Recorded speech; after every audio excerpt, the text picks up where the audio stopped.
Hello guys, welcome to our channel. നമ്മൾ ഇന്നിവിടെ അമൃതം പൊടി കൊണ്ട് വളരെ സിമ്പിൾ ആയിട്ട് എങ്ങനെ ഉണ്ണിയപ്പം ചുട്ടെടുക്കാമെന്ന് നോക്കാം. അതിനായിട്ട് ആദ്യം തന്നെ നമ്മൾ കുറച്ച് ശർക്കരപ്പാനി തയ്യാറാക്കി വെക്കണം. ഓൾറെഡി അമൃതം പൊടിയിലും പഞ്ചസാര ഉണ്ടായിരിക്കും, അതുകൊണ്ട് തന്നെ നമ്മൾ കുറച്ച് ശർക്കരപ്പാനി തയ്യാറാക്കി വെക്കുക. വീട്ടിൽ തൊലിവരത്തൊരു പഴം ഉണ്ടെങ്കിൽ തൊലി കളഞ്ഞെടുത്തതിന് ശേഷം ഒരു 4 ഏലക്കായും കൂടി ചേർത്ത് മിക്സിയിൽ ഒന്ന് ഗ്രൈൻഡ് ചെയ്തെടുക്കുക. അമൃതപ്പൊടി കൊണ്ട് കുഞ്ഞുങ്ങൾക്ക് വളരെ ഈസി ആയിട്ട് തയ്യാറാക്കി കൊടുക്കാൻ പറ്റുന്ന ഒരു ഉണ്ണിയപ്പമാണ് നമ്മൾ ഇന്നിവിടെ തയ്യാറാക്കാൻ പോകുന്നത്. അങ്ങനെ ഗ്രൈൻഡ് ചെയ്തെടുത്ത ബാറ്ററിലോട്ട് നമ്മൾ അല്പം അമൃതം പൊടി ചേർത്ത് കൊടുക്കുക. എന്നിട്ട് ഇത് നന്നായിട്ട് ഇളക്കി കൊടുക്കുക. കട്ട കുത്താതിരിക്കാൻ വേണ്ടിയിട്ട് കൈവിടാതെ ഇളക്കി ഇവ യോജിപ്പിച്ചെടുക്കുക. അമൃതം പൊടി കൊണ്ട് വളരെ പെട്ടെന്ന് തയ്യാറാക്കിയെടുക്കാൻ പറ്റുന്ന ഒരു വിഭവമാണ് ഈ ഒരു ഉണ്ണിയപ്പം എന്ന് പറയുന്നത്. അതുകൊണ്ട് തന്നെ ഈവനിങ്ങിലൊക്കെ കുട്ടികൾക്ക് സ്നാക്സ് ആയിട്ട് കൊടുക്കാൻ പെട്ടെന്ന് ഉണ്ടാക്കിയെടുക്കാൻ പറ്റുന്ന ഒന്ന് തന്നെയാണ്.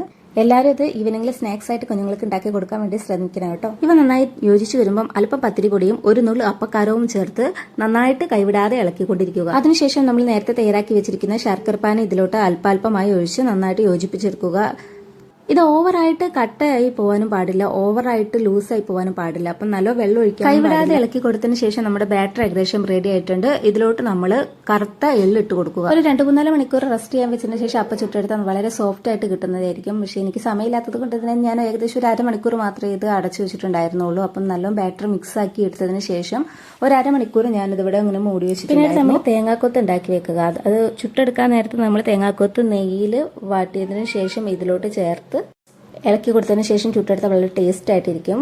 കുഞ്ഞുങ്ങൾക്ക് ഇത് ഭയങ്കര ടേസ്റ്റ് ആയിട്ടിരിക്കും. കാരണം കടിക്കുമ്പോൾ തേങ്ങാക്കൊത്തൊക്കെ കിട്ടുമ്പോൾ കുഞ്ഞുങ്ങൾക്ക് ഭയങ്കര ഇഷ്ടമായിരിക്കും ഇത്. അങ്ങനെ തേങ്ങാക്കൊത്ത് കൂടി ചേർത്തതിന് ശേഷം നമ്മുടെ ബാറ്റർ ഏകദേശം തയ്യാറായിട്ടുണ്ട്. ഇത് ഈ ഒരു കൺസിസ്റ്റന്റിയിലായിരിക്കണം. അങ്ങനെ ഗ്യാസ് ഓണാക്കിയതിന് ശേഷം അപ്പച്ചട്ടി വെച്ച് വെളിച്ചെണ്ണ ഒഴിച്ച് നല്ലോണം തിളച്ച് വരുമ്പോഴാണ് നമ്മുടെ അപ്പത്തിന്റെ ബാറ്റർ ഒഴിച്ചു കൊടുക്കേണ്ടത്. അപ്പോൾ വെളിച്ചെണ്ണ നന്നായിട്ട് തിളച്ച് വരുന്നുണ്ട്.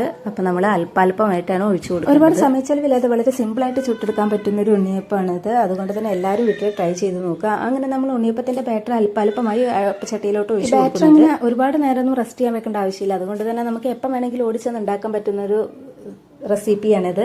കുഞ്ഞുങ്ങൾക്ക് ഇപ്പം അമൃതപ്പൊടി അങ്ങനെ അങ്കിമാവ് പോലെ ഉണ്ടാക്കി കൊടുത്താലൊന്നും കഴിച്ചെന്ന് തരില്ല. അപ്പൊ കുട്ടികളെ സോപ്പിടാൻ വേണ്ടി നമുക്ക് പെട്ടെന്ന് തന്നെ ഉണ്ടാക്കി കൊടുക്കാൻ പറ്റുന്ന ഒരു സ്നാക്സ് ആണിത്. അപ്പം വീട്ടിലെ കുഞ്ഞു മക്കളുള്ള വീട്ടിലെ അമ്മമാരെല്ലാവരും ട്രൈ ചെയ്ത് നോക്കണം. ഇവിടെ സ്വതവേ ആദ്യക്കൂട്ട് അങ്കിലവാടിയിൽ നിന്ന് കിട്ടുന്ന പൊടി അങ്ങനെ കഴിക്കാറില്ല കേട്ടോ. പിന്നെ നമ്മൾ ഇങ്ങനെ വെറൈറ്റി ആയിട്ട് ഈ അമൃതപ്പൊടി കൊണ്ട് എന്തെങ്കിലുമൊക്കെ ഇങ്ങനെ ഉണ്ടാക്കി കൊടുക്കണം. പക്ഷെ അവന് ഭയങ്കര മടിയാട്ടോ. അങ്ങനെ തന്നെ നമ്മുടെ ഉണ്ണിയപ്പം ഇവിടെ റെഡി ആയിട്ടുണ്ട്. അങ്ങനെ ബാക്കി വന്ന ബാറ്ററും കൂടെ നമ്മൾ ഇപ്പം തന്നെ ഒഴിച്ചു കൊടുക്കുന്നുണ്ട്, എല്ലാം കൂടെ ഒരുമിച്ച് ചുട്ടെടുക്കാൻ വേണ്ടിയിട്ട്. അപ്പോൾ ദേ അമൃതപ്പൊടി കൊണ്ടുള്ള ഉണ്ണിയപ്പം ഇവിടെ റെഡി ആയിട്ടുണ്ട്. ഭയങ്കര ടേസ്റ്റ് ആയിട്ടോ. കഴിച്ചു നോക്കിയപ്പം സാധാ നമ്മുടെ ഉണ്ണിയപ്പത്തിന്റെ പോലെ തന്നെ ഉണ്ട്. അമൃതം പൊടിയാണെന്ന് അറിയേയില്ല, ഭയങ്കര ടേസ്റ്റ് ഉണ്ട്.